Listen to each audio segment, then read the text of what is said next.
Yup. I don't know who need to hear this, but this the exact moment your ex realize you're truly gone outside of their life. Yeah, this when they realize that, and they start to see things a little bit clearly. But some people stubborn, they ain't gonna admit this shit. So there are some signs you can pay attention to. Not to say you should be looking, but here's the signs if you want to know. The first sign, what happens behind the scenes, is that panic start to set in. Yeah, that panic. Once they go out in the world, and you know what these hoes do, they try to replace you with someone else. And when that shit don't work, that panic start to set in.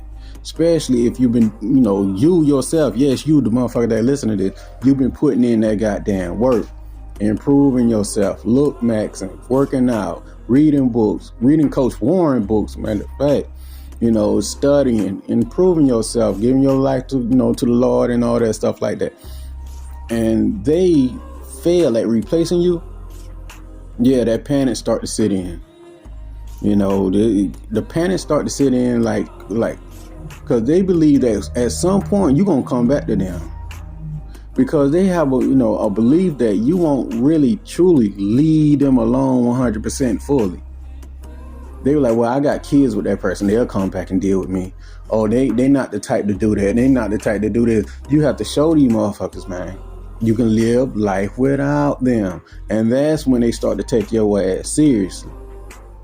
Yeah, you got to show the off-brand ass. This go for any other motherfucker too. You have to show them you can live life without them. You don't have to be arguing and going back and forth with people. The simplest thing to do, walk away. Yeah, walk away. Silence is a power. You need to use that shit. The other thing is this.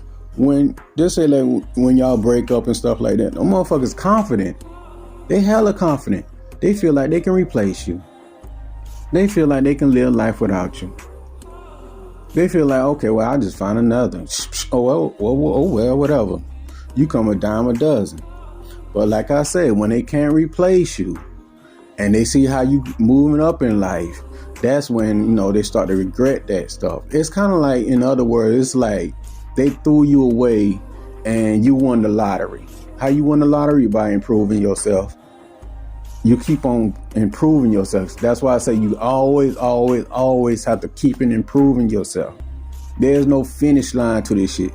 It's like, okay, I accomplished this. Go climb a bigger mountain of accomplishment. You got to keep going. There's no finish line to this shit. So you got to keep going and keeping improving and stuff like that. And once people see that, they're like, damn, this motherfucker steady winning. They steady winning. And they see, they might monkey branch to a low-hanging fruit or something like that, some co-worker, somebody close by a convenient. It always somebody that's convenient. And they see you doing good, they're going to regret it. That's when they regret come in. Other words, what I'm trying to say is, regret replaces the confidence if you work on yourself. The last sign is this. Once all said and done and all that stuff, and they, evaluate their life and all that stuff like that, it's going to be a void there. It's going to be a void there. Because the thing is, it's like, okay, with this person, I was doing A through Z and, I took them for granted. Now with this low-hanging fruit that can't cook worth a damn, and, they kind of stupid like, just always wearing those stanky ass, furry flip-flops and stupid ass Ugg boots and shit like that. Goddamn grown ass person walking around with bonnets and shit on.